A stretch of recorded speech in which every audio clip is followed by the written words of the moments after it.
quickly talk about what's to come over the next couple of months, what we're going to be looking at, and also we're going to look at one of these, a Sharp MZ. But first, we're just going to go over very quickly what's coming in the next few months. Okay, firstly, we're going to do a couple of episodes on the Sharp because there's the computer itself and then a peripheral I would like to show you, which is really interesting, and it's one of them I think that every owner of one of these should really be looking at getting.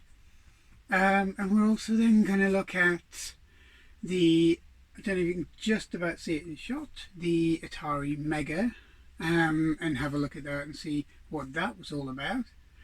And we're also going to have a look at some more portables such as the Amstrad PPC portable, and basically how that kind of moved things on a little bit in the portable market. And we're going to cover something that I've actually mentioned before, and it's the Apple Macintosh, the original Macintosh, or even the Macintosh Classic.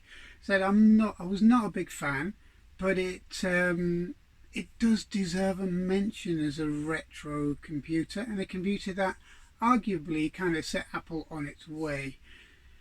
And there's also the Atari ST. Done a couple of small videos on that, and it's got a lot of I would say comments about the machine itself. Some saying that it was basically an STE, and some saying that it was two different motherboards and so on, but it wasn't. It was just one machine. But we're going to basically cover that being donated to the museum, so that will be filmed and that will be put on here at some point, hopefully in the very near future as well.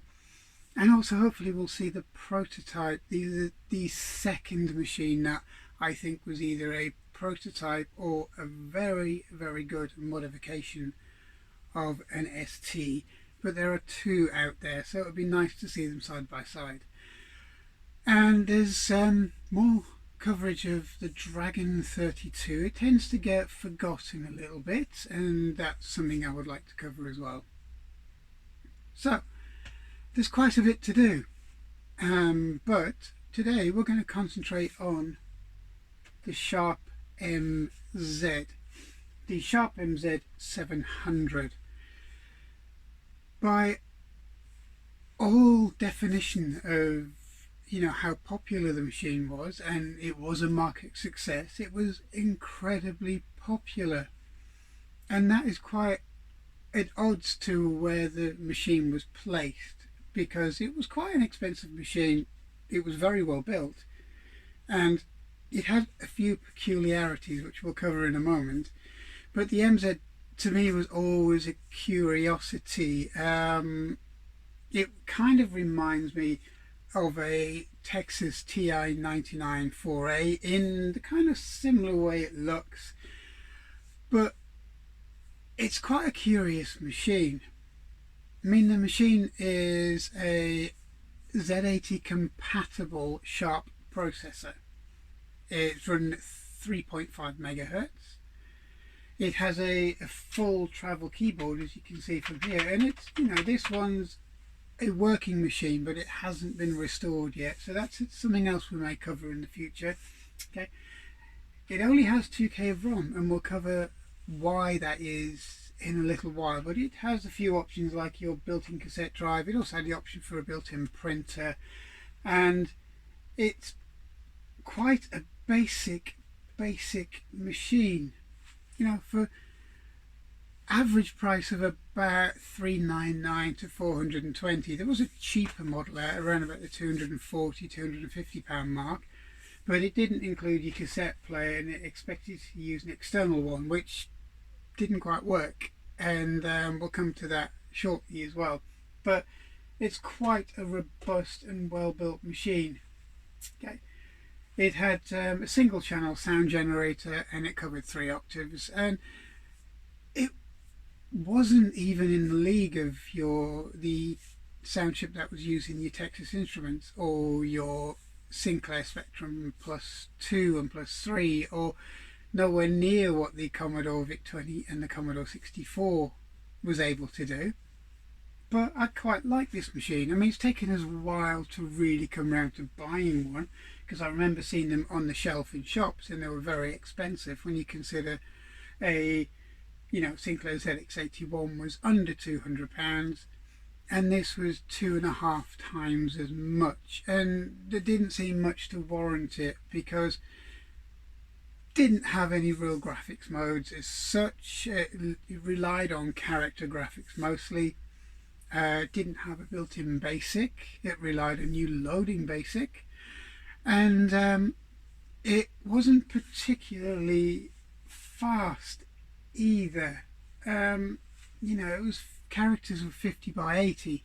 Again, it was an improvement over some of the Sinclair machines, and especially the Dragon and so on. But was it that much of an improvement to make somebody want to spend 2.5 times the amount on this machine? And that's something really we're going to have a look into and find out why this machine was so expensive, and was it really worth it, and was the machine itself a good machine to use. So shall we have a look? Okay, so we have the Sharp MZ700. You'll have to forgive the kind of yellowness of the keyboard and the off colour on the case, although case isn't massively far away, but the keys definitely are. And it's quite a heavy machine. It's quite hefty. It weighs an awful lot. It's a lot heavier than your Texas TI 99 4A, and it's also a lot better built. I mean, the Texas wasn't badly built. It was not a bad machine at all as far as construction was concerned, but this one has an edge on the TI 99, and the biggest reason for that is the keyboard. You see, there's a big difference in size on the keyboard, and the TI 99 always felt like it had quite a squashed up keyboard for what it was, but the keyboard was nice. The keyboard was really nice, but it has the look of a Texas Instruments machine, basically on sort of kind of a wedge shaped machine. And the keys themselves are alright. They're good enough. They're tactile. They're definitely key switches, and that makes a difference on one of these old machines. They don't feel so mushy or as kind of downtrodden as some of the later models with membrane style rubber domed keyboards with little graphite caps to make the contacts on them. But this one actually feels like it's a quality keyboard, and it all works. It's fine. It has user-defined function keys on the top. It has full travel on every single key. It also has a cursor keypad, and your insert and delete are quite a way away from where you would expect them to be. They're kind of on their own, which is particularly bizarre, because if you want to delete something, you're going to have to get your hand away from, if you're a touch typist, to these two keys over here. But they don't feel terrible, and they've got quite a nice action to them. The rest of the case, okay, it's quite a full-on case when you think about it, because it has room for a printer. All of these covers come off, they unscrew, and you also have your cassette deck, which is primarily the way you got information onto the machine.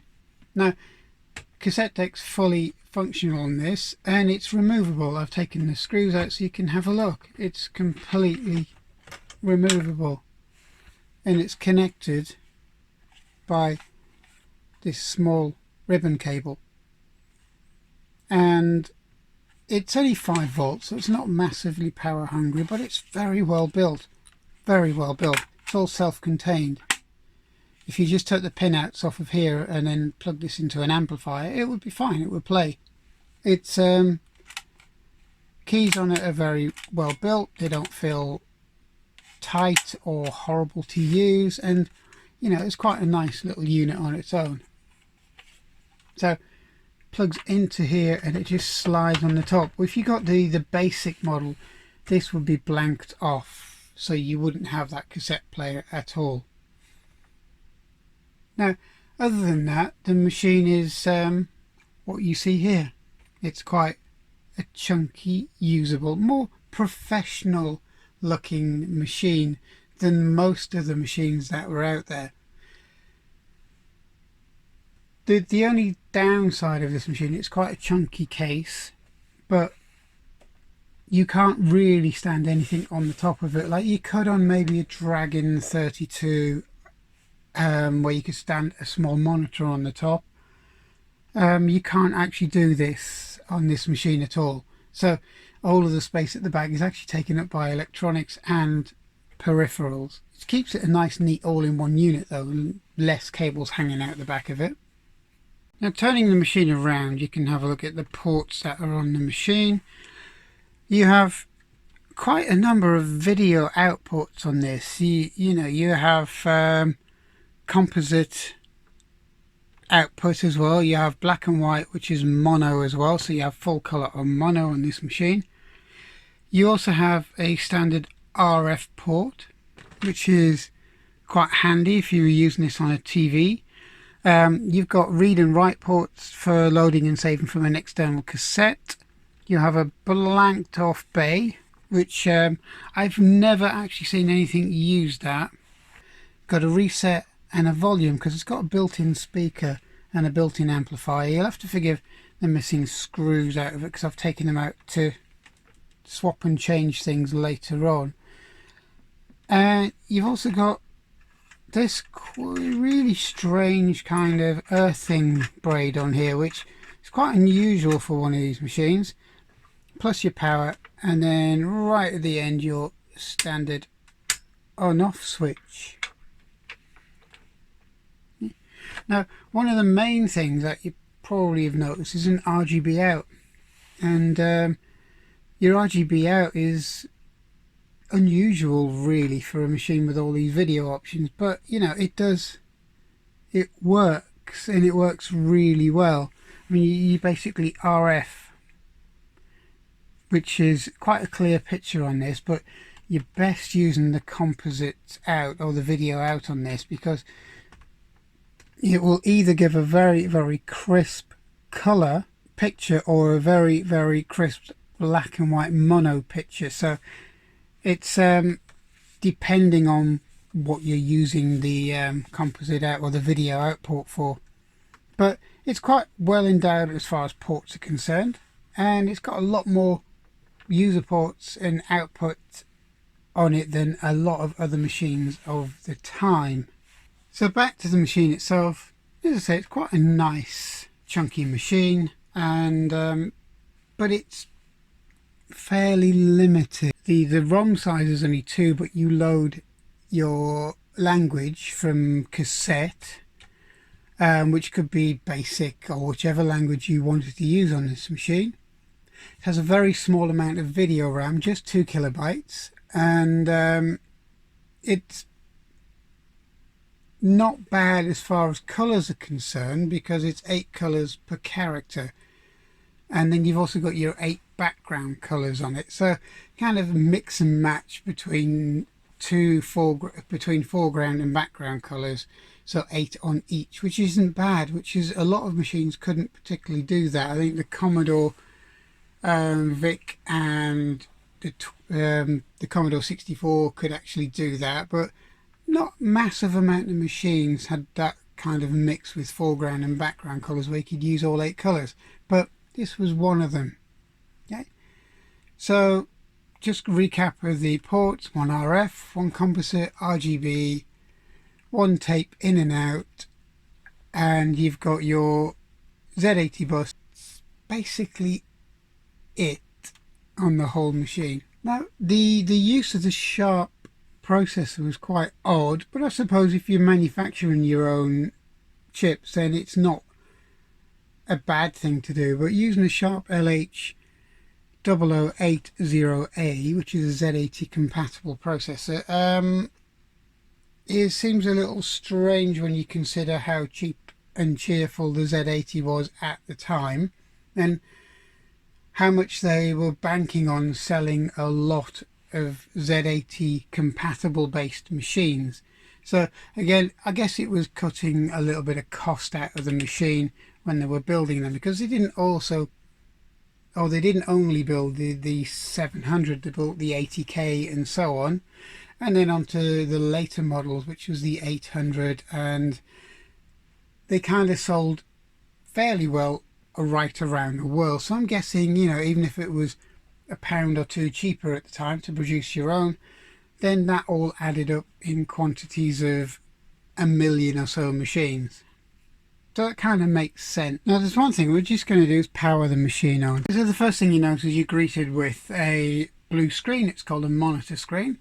There's no language in this machine because it's only got 2K ROM, and you have to load the language in from cassette tape. It's you could get a disk drive module for this, but most of them were cassette tape driven. And it's kind of like the Atari 8-bit machines, where if you don't have a cartridge in the slot with the language on, it comes up with a notepad. This is very, very similar.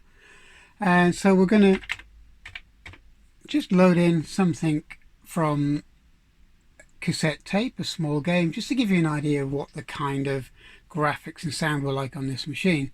So ask you to press play, you press play, and you just let the machine load, which is what we're going to do, but I won't subject you to watching a blank screen for the next 10 minutes. Okay, so Galactic Invaders from cassette tape. The cassette tape automatically stops, but you know, you just stop them anyway. And then just let the tape rewind back to the beginning, because tapes are now very fragile things. They don't last as long now as they probably used to because of their age. So if you've got them, look after them and always keep them in a nice safe place. But most of the time cassette tapes seem to be a lot more reliable than floppy disks. But this is Galactic Invaders for the Sharp MZ, and you can see, if you look at it, you know it's going to be character graphics. You just know by the look of this screen. So let's have a look. I'll just try to... It's quite loud.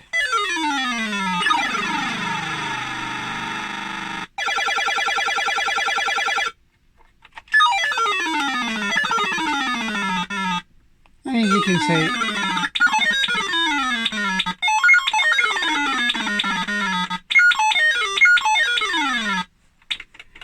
you can tell the sound chip has a little bit of trouble doing more than one thing at a time. And the graphics are just, as I say, almost ASCII character graphics. You can see they're made up of O's and brackets. But the use of colours is quite good. It's quite novel, just to kind of take your eye off of it. Collision detection isn't brilliant either, but I'll turn the volume down just a little bit. There we go. And as you can hear, the single channel sound does struggle a bit when you're doing more than one thing at a time.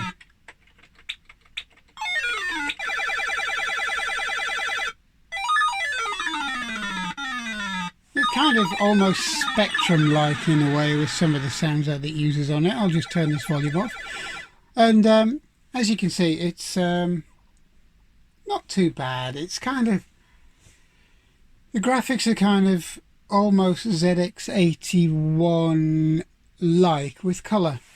Really, that's about the easiest way you can kind of explain it, because you can get this similar game on a ZX81 but in monochrome, using your brackets and your O for invaders and so on. But you're missing out with the sound, and you're missing out with the colours, which are quite good on this machine. But that's kind of the basic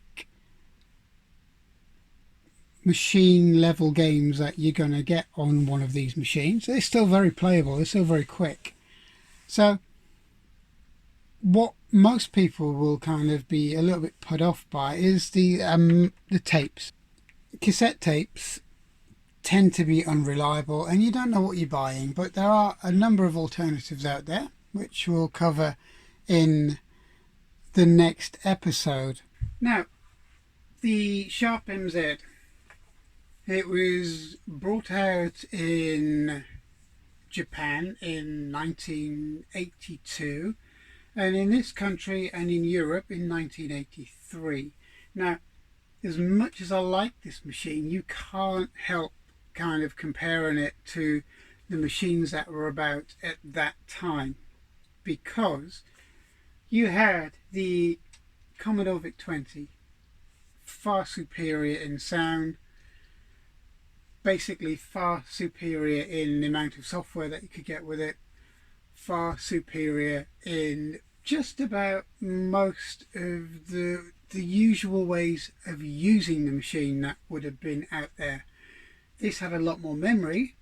It was a lot more expensive.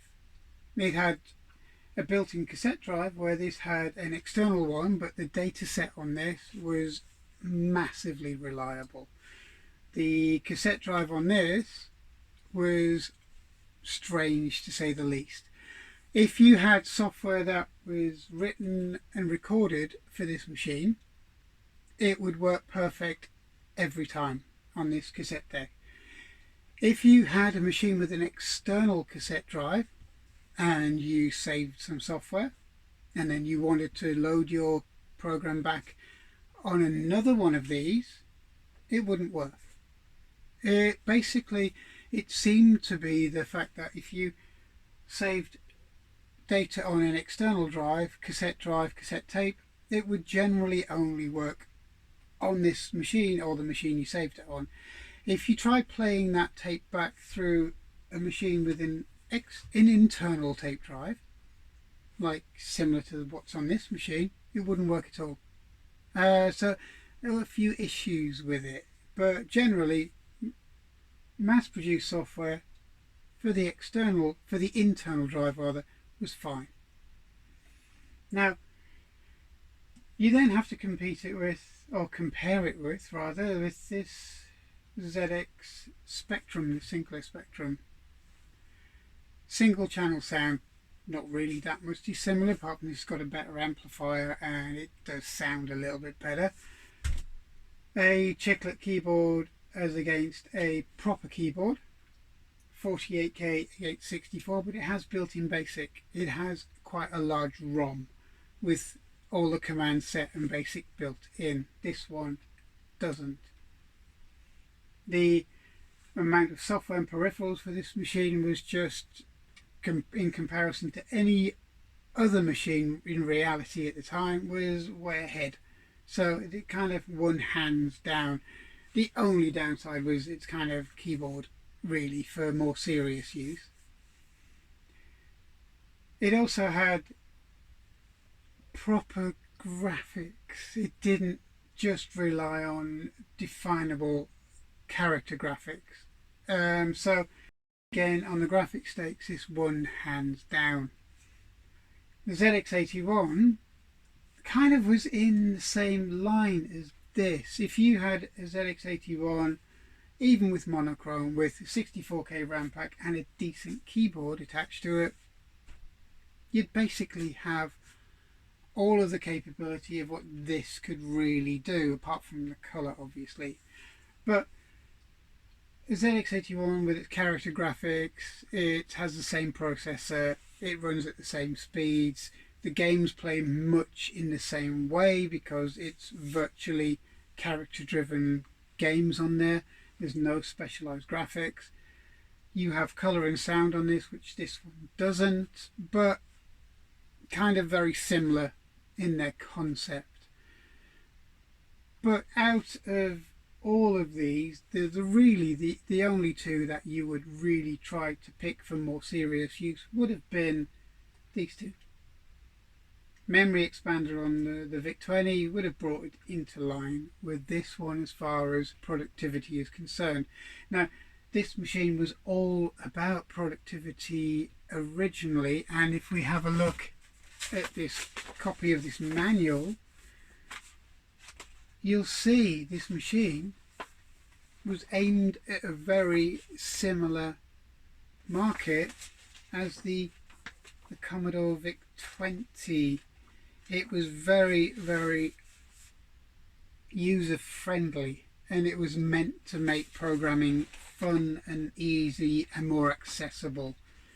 You see the graphics, the little animation, or the little cartoon graphics, etc., that they put on here, and the friendly appearance of everything helped a lot. So there's very little to compare between the VIC-20 and its friendly computer manual and the MZ one. And if you wanted to go further with the MZ, there was an entire section for machine schematics and machine code in this manual as well. So you had everything that you wanted, including schematics of the power unit, the processor, the encoder circuits, the main board, you know, the signal system, how the VRAM worked for color, and so on. So aimed at a very similar segment at a very similar time. So this would have been really roughly your choice in Europe when this machine was launched. There were a few others like the Dragon 32, a little bit later the Oric 1, the Texas TI-99, but comparable, and they all have their pros and cons. I do like the way this machine was built, and I like the feel of this machine, and also it was a lot more professional looking and feeling than these machines were. So I hope you enjoyed this, and I hope you liked the brief look at the MZ700 and what I thought it was all about. It was about productivity and education, and that's the market it sat in, and it did really well. So overall, it's not a bad machine. It's comparable to machines of the time, but ultimately it didn't make the inroads that these machines made, especially in the UK and especially in Europe. But if you have one, keep it, preserve it, use it. Some of the games are actually quite fun, which we'll cover in the next episode. Okay, so thanks for taking your time and watching this video. I hope you enjoyed it, and I hope you subscribe, and there's more on the way. Thanks a lot.